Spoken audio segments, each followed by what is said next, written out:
Angry Video Game Nerd Adventures was released on September 20th of 2013 and can easily be called one of the most difficult games that I've ever played. I would almost call this game unplayable on some levels due to the difficulty, unless you're playing on easy.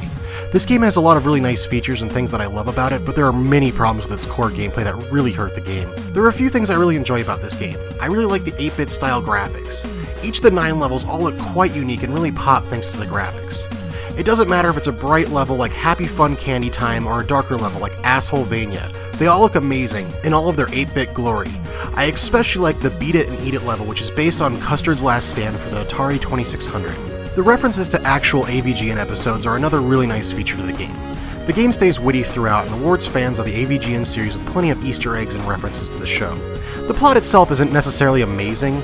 James and his friends get sucked into a game and you have to beat it to escape. The audio in this game is top-notch. Every single level's music is great. The game features one of the best 8-bit renditions of the AVGN theme I've ever heard as the title theme. All the level music is great as well. Each level has really awesome tunes and they're all chiptune tracks that sound amazing. The biggest problems with this game arise with the gameplay, and even more so with the game's difficulty.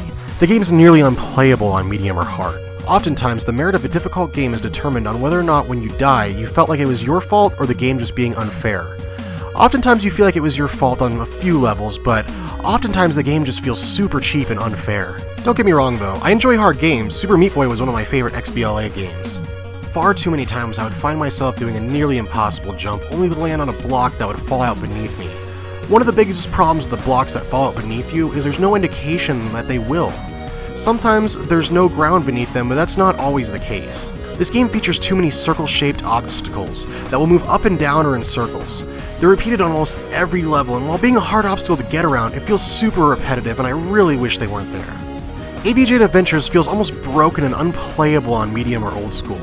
Even though they give you 30 lives, it's pretty easy to use every single life on a level, especially on the Boo Haunted House level or the Blizzard of Balls level, which I would consider to be the 2 hardest levels in the game, excluding the final level.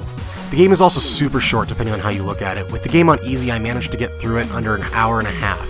However, I put 3 hours into playing it on medium, only to decide that the levels are borderline impossible on that level of difficulty. The difficulty settings themselves are also a bit of an issue as well. When you play it on easy, it makes it so the boss fights are incredibly easy, while most of the level still remains fairly hard. However, you do have infinite lives, which does help you chug through those levels. AVGN Adventures far often takes the worst parts of many retro games and puts them into this game. You have the disappearing blocks from Mega Man, the moving snake platforms from Super Mario World, as well as plenty of other older game obstacles that I hated in those older games. While the humor and AVGN references in the game make the game enjoyable, it doesn't make up for its poor gameplay. Far too often I don't feel like I'm making mistakes in the game, I feel like the game's just screwing me. If I had to describe the game in one word, I would call it frustrating. I can't recommend this game to anyone that's not a huge Angry Video Game Nerd or a gaming masochist. The game is super frustrating, and I probably wouldn't even have beaten it if I wasn't trying to review it.